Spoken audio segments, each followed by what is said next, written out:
tus recursos favoritos. Uno de tus recursos favoritos ha llegado para bendecirte. It's my favorite show. Súbele el volumen a tu radio. Bueno, gracias por estar en el 88.1 FM. Rafa, Kiara, Lolo.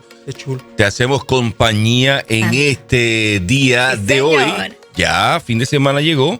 Vamos a disfrutar de lo que nuestro invitado de hoy tiene para usted, para mí, para todos nosotros. Bueno, no puedo negar que tengo la sonrisa de oreja a oreja porque ¿Cuándo no? amo el estudio de la palabra y ver cómo desde el doctor Peter Burgos comenzamos, ¿verdad?, a estudiar y ver cuán profundo es ese perdón y cuáles son los límites. Hoy también nos lleva a conocer un poquito más de esas disciplinas espirituales olvidadas que realmente son nuestro sustento, que son aquellas que nos mantienen de pie cuando la adversidad toca nuestra puerta. Y es aquella que nos da la claridad de pensamiento para tomar buenas decisiones. Por eso tenemos con nosotros, con mucha alegría, a este recurso de lujo, nuestro querido Carlos Lara Cuente. Bendiciones. Bendiciones. Rafa. Bienvenido, Carlos. Bienvenido. Esteban está fuera del país, pero está siempre conectado. También saludos. Debe estar conectadito por ahí. Definitivamente. Kiara, y que el tema es interesante porque cuando hablamos de disciplinas espirituales hay que definirlas y hay que sustentarlas porque uno pudiera tener una idea de cuántas pueden existir. Más en este tiempo que hoy existen muchos hombres espirituales y muchas mujeres espirituales, pero ¿de qué se nutre ese espíritu? Sería la gran pregunta. Sí. Siempre nos trae como una manera de poderlo entender para no tanto espiritualizar las cosas, sino de verlo del contexto real y que sea práctico en nuestra vida para que sea efectivo, sobre todo. Pues vamos a dividirlo, ¿verdad? Ahí hay dos criterios. Está la palabra disciplina y espiritualidad también, ¿verdad? Exacto. Primero, ¿verdad? Habría que entender lo que es disciplina como tal. ¿Qué disciplina, verdad? Viene más bien de esa raíz de matetes en el griego, que es la palabra discípulo también. O sea, una disciplina viene de aquello que yo normalmente hago por un hábito. Y hábito, ¿por qué? Porque pasó a ser una disciplina. Trayéndoselo en arroz y habichuela, es algo que yo hago instintivo. Por ejemplo, la palabra, y ahí me voy a la palabra espíritu, que spiritus en el latín es donde viene aliento. Ruach viene aliento. Entonces, qué interesante, la capacidad de la espiritualidad tiene que ver con ese aliento. Y si usted lo mira, a nadie tú lo educas para respirar. Cierto. Aunque existen ejercicios para respirar, para hacer tomas canto y tomar algo, porque eso sí se puede educar. Pero el instinto innato es que uno, una vez su capacidad pulmonar está ahí, empieza a respirar. Si lo dejara, muere. Entonces, desde ahí parte la disciplina. Las disciplinas espirituales es aquello que yo hago por instinto. Que pudiéramos poner como paralelo. Si no lo hago, muero espiritualmente también. Definitivamente. Eso es así. Lo que pasa muchas veces, por lo menos, lo descifrable, es que la espiritualidad lo hemos visto o lo hemos segmentado a esta parte donde yo lo dogmatizo a una capacidad de tener un carisma especial por X trabajo que yo hago. Y eso tiene una parte y una validez, pero la disciplina es aquello que yo puedo sujetar. Si yo lo puedo traer, ¿verdad? Así. Los dones espirituales pueden operar en personas indisciplinadas. Los frutos porque son regalos. Solamente con personas disciplinadas. Porque lo dejo se desarrolla. Está rompiendo ahí ya no, porque son los regalos. paradigmas que a veces nos imponen la iglesia, vamos a ponerlo así, o los líderes de algunas iglesias que tienes que ser de alguna manera. Claro. ¿Verdad? ¿Me entendiste esa parte? Que como que a veces, si no eres tan espiritual o no tienes un patrón, dice... Pero el don, está hablando del don de que ese regalo, eso que Dios te pone, pero el fruto que se desarrolla. El fruto ya es algo instintivo, ya el fruto, por ejemplo, yo no digo, yo oro por un fruto. Yo puedo orar por un fruto, pero una cosa es impartirlo. Lo imparto si lo tengo por las disciplinas que no se han visto antes, que otras personas lo ven, no porque yo lo digo muchas veces. Como un árbol de mango, no dice, wow, él oró el árbol y al otro día vino el fruto. Exacto. Ahí hubo un periodo de gestación que yo estoy viendo el producto final de algo que se hizo donde no se veía. Y para quizás no detenernos tanto, pero ese proceso de gestación para el fruto vendría siendo esos famosos 21 días que le hablan para hábito, para hacerse algo hábito que luego se hace disciplina. Claro. Les voy a contar una anécdota para unirlo, ¿verdad? En un puente hermenéutico con esto, en carácter muy personal. Cuando yo hago mi conversión de fe, yo entiendo que se me puso un hambre. Hoy entiendo que es el Espíritu Santo. Exacto. Por hacer una educación teológica formal. Obviamente, esto yo no estoy dogmatizándolo aquí, diciéndole a todo el mundo que para servir o hacer su ejercicio de fe tiene que tener una educación. Pero en mi caso, en mi criterio, fue algo que Dios puso. Así que procedí a matricularme en un seminario que no voy a decir, ¿verdad?, el nombre. Y cuando yo hago esa iniciativa, mi comunidad de fe, que no lo hizo por maldad intrínseca, hubo un cuestionamiento, y el paradigma que se decía en aquel entonces era: los seminarios te van a neutralizar la fe.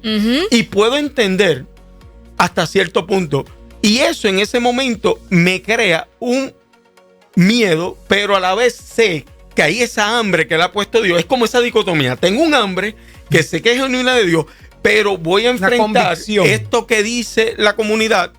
Puede ser cierto o puede ser no. Y me recuerdo que cuando me matriculo, yo empiezo mi jornada, hay unas incertidumbres. Y en medio de eso, yo le digo: Señor, Dios no me habla dentro de lo que llamamos en el mundo neopentecostal, que Dios utilice, o que me hable el oído, que utilice un hermano, nada. Y mire qué proceso más atípico. Un profesor, una eminencia en homilética, luterano, donde no es mi tradición, donde son tradiciones más pasivas, me detiene en el pasillo y me dice: yo tengo algo que decirte a ti. La espiritualidad, o sea, el antídoto para el intelectualismo, me acuerdo allí, es la espiritualidad. Y se fue. Santo. Y esa palabra se arraigó hacia mí. Y eso es parte de que el discurso de la espiritualidad me toca muy directamente, porque dentro del mundo académico, y no tiene que ver por las instituciones, claro, lo normal es intelectualizar la fe, pero la espiritualidad da esa homeostasis, te mantiene en ese equilibrio para tú ser no tan espiritual, para convertirte en espiritista, que a veces pasa en nuestro circuito, o el otro punto, no ser tan conocedor en convertirnos en meros filósofos, sino andar en ese equilibrio en el que muchas veces lo tenemos. Por tesis puedo establecer hoy: puede haber una persona no intelectual y ser espiritual. Claro. Ahora, puede haber alguien que es espiritual y tener intelectualismo, y eso mantener un equilibrio entre eso. Pero también el intelectual sin el espíritu, que vendría siendo un fariseo. Ahí es lo que entro. El intelectualismo, que esto es lo que me dice este profesor, que él no lo sabe. Esta palabra de la espiritualidad me ayudó, que yo de aquí no estoy partiendo, no me idealice, que es más espiritual, pero me ayudó a yo concentrarme en unas áreas que iban a mantener ese discurso intelectual que tuviera pies y cabeza, que tuviera sustancia, que no fueran meras letras, sino que eso trascendiera, obviamente, más allá, a una vida práctica, que eso es lo que buscamos con la espiritualidad. Exacto. Que cómo yo saco ese texto acá, no es que lo saco de contexto, cómo eso yo lo vivo en la vida diaria, que ahí viene los 21 hábitos. Algo, cuando tú tienes un hábito, lo haces por ese instinto. Lo quiero traer con una semblanza que está pasando en mi hogar. Mi esposa, y me puedo abrir porque es de dominio público, y obviamente no me idealice como el mejor matrimonio, no, pero mi esposa, una de las cosas que la frustraban era que ella decía que no estaba orientada a las disciplinas. Ella tenía una frustración porque empezaba a orar, pero al par de días dejaba el hábito. Y así con una serie de situaciones que eso le trajo una frustración interna a ella. Hace alrededor de un año, un poquito más, ella desarrolló una condición que su médico de cabecera, junto con unos nutricionistas, le aconsejaron: ¿qué tal si tú haces ejercicios? Ella viene de una cultura no orientada a los ejercicios. Yo quiero que lo capten. Tampoco, acuérdense que tiene una tendencia a los no hábitos. Y ella se da una oportunidad y empieza a hacer ejercicio. Que eso es bastante común. Bien común. Esa mala combinación. Y obviamente hay una pesadez a lo primero. Ajá, exactamente. Y lo quiero sintetizar. Ya lleva alrededor de varios meses yendo en una constante Y a mí ha sido bien placentero yo escuchar, por lo menos, y quiero que lo capten así, que ella a veces me dice, voy a tener tiempo con Dios. Y yo no lo entendía. Yo decía, tiempo con Dios, pero tú vas para el gimnasio. No, porque yo me llevo mi qué iPod. lindo. Qué combinación. Y yo quiero traerlo aquí. Y por eso digo, no lo idealicen. Ya el páramo no son los ejercicios, sino es que eso se ha utilizado para desarrollar una disciplina que no lo tenía. ¿Y dónde yo lo veo? Porque me lo está diciendo, no. Cuando a veces me dice, oye, Dios me ministró eso. ¿Sabes qué? Vi esto que pasó. Y empiezan a haber unas secuencias donde ya yo empiezo a ver, no aquella persona que está yendo, sino que hay unos frutos tras bastidores que me los empieza a demostrar con una espiritualidad más allá de un gimnasio, en este caso. Así que vemos por lo menos que la espiritualidad es aquellos estados que no se ve. Aquello que no sale en el púlpito. En el púlpito vemos un reflejo, sino aquello que se condensa tras bastidores. Y si miramos la ética funcional de Jesús, que no tiene ningún problema con el intelectualismo, interactuaba con ellos, era cómo eso llevarlo a una espiritualidad. Por eso vemos a Jesús orientado hacia las disciplinas espirituales, que eso es el estribillo de hoy. ¿Y cuáles de esas disciplinas a veces hoy hemos olvidado también? Mencionó la oración, pero claro, seguimos nosotros normalmente por nuestra tradición de iglesias históricas y después del pentecostalismo y después el neopentecostalismo, el pentecostalismo a principios del siglo XX y el neopentecostalismo en los 70, cuando nace, ¿verdad?, el movimiento Catacumba, ¿verdad? Sí. Y Pedrito Catacumba y todo eso, que le envío también un saludo si está por ahí. Me recuerdo que cuando surge todo esto, hay como un secuestro a que las disciplinas espirituales, porque fueron las dominantes, era la Biblia, la oración y el ayuno, porque se utilizó como un método, no de exorcismo, sino de expurgar, salir de vicio. Y no hay ningún problema, esas son disciplinas, pero el problema es que eso se jerarquizó y se olvidaron otras disciplinas que también son funcionales dentro de nuestra tradición, que no son tan habituales para nosotros los occidentales. Para los orientales, que valga la redundancia, la Biblia es un libro de literatura oriental. Si usted se va a culturas orientales más allá del cristianismo, ellos están muy orientados. Inclusive un hinduista puede tener más espiritualidad que un cristiano, no por la religión, sino por sus prácticas. La meditación, por ejemplo, que la demonizamos tanto. Sí, porque es que por el vocabulario, ¿no? Por el tipo de palabras utilizadas en otros contextos. Aquí me saldría de otro tema, por el secuestro semántico, porque la palabra meditación se utilizó dentro de la literatura esotérica y ya pensamos que meditación es esotérico. O es esotérico, exacto. O sea que nos robaron o más bien la manera de expresarlo. Fue disfunción, porque esa palabra la puede utilizar el budista, pero la podemos utilizar nosotros también. Y ya sigue siendo ya no nos atrevemos a mencionarlo así, ¿verdad? Porque ya entendemos que estamos quizá en esa línea. Sin embargo, lo asocian. Y es bíblico. Claro. Digamos originalmente no fue así. Y digamos esto. Pero ahora viene qué interesante, lo que nos tranca el bolo, como diríamos en Puerto Rico. Está bien, ya comprendí que eso es bíblico. Como ejemplo que nos está diciendo Rafa, el Salmo 1, que es un salmo agrario, nos dice: bienaventurado el varón que no anduvo en consejo de malos ni en camino de pecadores estuvo, ni en silla en carne sentado, sino que medita en la ley día y noche, que será, y mira la metáfora, como un árbol plantado junto a corrientes de agua, que dará su fruto en su tiempo y no caerá. Cuando usted mira todo ese salmo, ¿cuál es el intervalo? El primer intervalo da el diagnóstico. Bienaventurado el que no haga esto, no haga esto, no haga esto. Después da la receta. Que medita. Y dice luego, que ora, que medita. Y luego da una promesa metafórica que tiene que ver con fruto, no con dones. Y será como un árbol plantado junto a corrientes de agua. Entonces, meditación. Amén. Habría que preguntarnos, tremendo, ya lo comprendí, es bíblico. ¿Cómo se hace? Ahora vamos a la otra parte. Es que yo me pongo las manos y digo, voy a empezar a meditar. No, tiene un ejercicio. La meditación es un ejercicio donde, para el judío, principalmente en las comunidades del Mediterráneo, importante. Ellos oraban, pero también recitaban la palabra. Porque en ese recital y en esa repetición, que es lo que se conoce en Deuteronomio 6, el Shema, yo me lo aprendo. Incluso tenía hasta unos movimientos.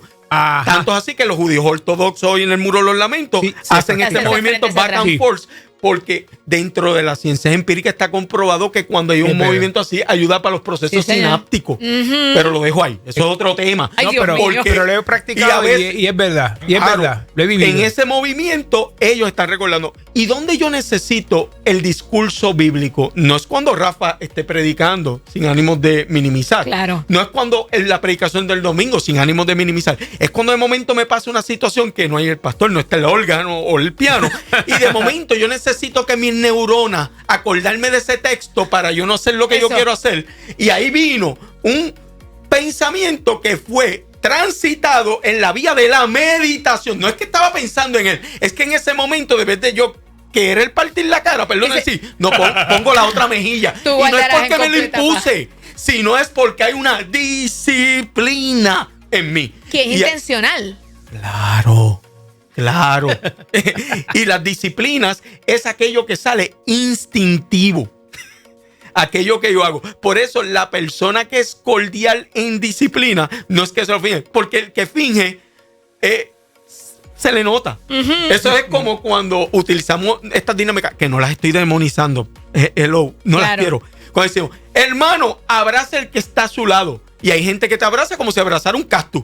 Y honestamente, perdóneme, y esto lo digo yo, no usted. Mire, mejor no me abrace. Porque está haciendo lo correcto, pero con las intenciones correctas, porque no fluye. Y lo puedo entender si no le fluye. Pero a veces incluso tenemos un dominio, tenemos unas prácticas que al no tener hábitos y disciplinas, aunque son correctas, no producen efectos correctos. Pero ahí podemos hablar después. Maravilloso. No. Y esa meditación es, pregunto, que es dentro de también ese continuo pensar en la palabra. Claro, pensar en la palabra. Ahí se mezcla con otra disciplina, la disciplina contemplativa.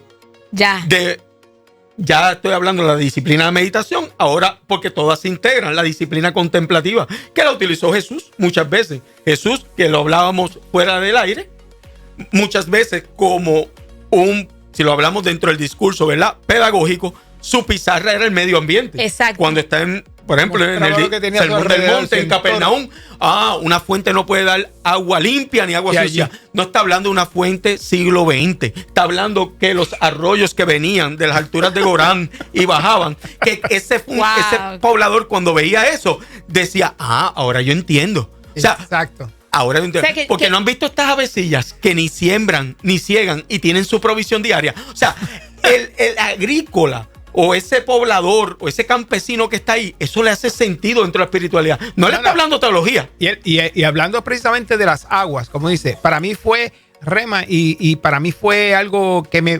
marcó, una revelación cuando visité Israel por primera vez, donde la palabra me explotó en la mano, como diríamos, cuando viví y vi el valor del agua allí, en esas tierras.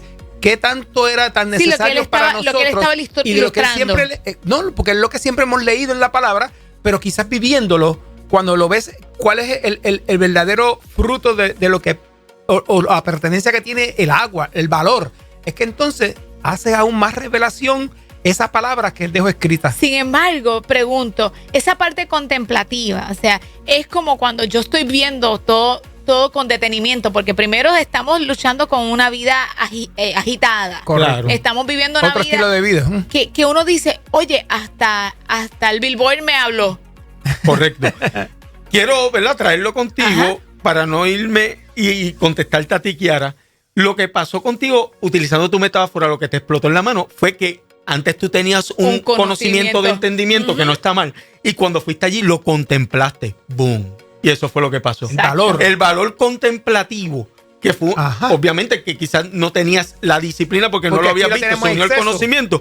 Ahí se dio lo integral, donde ese conocimiento bíblico, al contemplarlo, hizo sentido. Y uniéndolo, ¿verdad?, contigo, Kiara, el valor está, porque no es pensar en musarañas. Porque contemplativo nos podemos convertir en una poesía distorsionada. Mire cómo esto va atado todo. Es cuando hay una figuración donde en mi cognición ya hay la palabra de Dios, ya hay este sentido de yo tener un preámbulo de Dios. lo que yo contemplo lo voy a asociar. Yo veo los cielos, la obra de tus manos. Claro. Y entonces empiezas a... Claro. Sí, lo que Claro. él nos acaba de decir, para mí volvió también, explotó de primera. Yo tuve un alumno que es muy orientado a esa disciplina y en uno de sus ensayos en la universidad, él utilizó una metáfora de la mariposa y él decía que lo grande de la mariposa es como el amor. El amor no siempre es retenerlo, es dejarlo ir y contemplarlo. Y él lo hablaba de un proceso de pérdida que él lo tenía. Y no fue porque él quiso hacerlo. De momento, él está pensando, para mi asignatura, se para en su ventana y empieza a ver el vuelo aleatorio de la mariposa. Al tener una orientación ya en el canon bíblico y en unas disciplinas, obviamente ese ejercicio se conectó neuronalmente para que vea que esto no lo estamos poniendo tan místico. Y cuando él vino y me da ese ensayo, gente, en mi salón había gente llorando. Sí. ¿Por qué? Y él no lo hizo, voy a hacer esto para que la gente llore, sino No. que al tener esa contemplación, porque las disciplinas alimentan a otro, sin tú Esa saber. conexión entre una cosa y otra. Qué Mira, bárbaro. ay Dios mío, pudiéramos hablar un podcast. Me debes un podcast. Ok, ok, Sí, ok. sí. Vamos, ¿verdad? Tenemos que terminar porque el tiempo apremia, pero vamos entonces a darnos la tarea para la próxima vez que venga, poder hablar de esas otras que siguen. Claro. Pudimos hablar de la meditación, de la contemplación. Vimos que sí, que son medulares las que ya habíamos conocido, que le conocieron después como las boas. ¿Te acuerdas? Biblia, Claro. oración, ayuno. Y son legítimas y, bíblicas. Exacto, y necesarias, pero a veces tenemos otras que nos ayudan a mantenerlos. Carlos, sé que tienes página en tus redes, que es magnífico el contenido que compartes. Por favor, Imagínate. compártelo para que otros te sigan. Nos pueden conseguir, ¿verdad? Bajo el criterio de En Esto Pensad, ¿verdad? @ 2016 En Esto Pensad. Y ahí van a ver, ¿verdad? Extractos de diferentes enseñanzas en coloquios, simposios, diálogos interreligiosos, etcétera. Y también en mis teléfonos personales, que son 787-601-7199. Lo repito, 787-601-7199 o 939-218-7195. 939-218-7195. Recuerde que puede seguir conectado con nosotros y ver estos segmentos nuevamente. Búsquenos a través de la plataforma de Facebook, que no tan solo estamos en vivo, sino que luego puede volver a verlos, y a través de nuestro YouTube, que también puede compartirlos. Bueno, quédate con nosotros, que vamos a tener un recesito aquí rapidito con una música que nos pompea, que después viene por ahí. Ay, Dios mío. ¿Quién? ¿Otro doctor? Ah, otro. Sí. Pero Pero, con esa cara que has puesto, no creo que como que me preocupa. Me preocupa. ay, el doctor Félix Casado, quédense por ahí, que nosotros seguimos. Para la buena música Gracias, del fin de Carlos. semana. Fin de semana.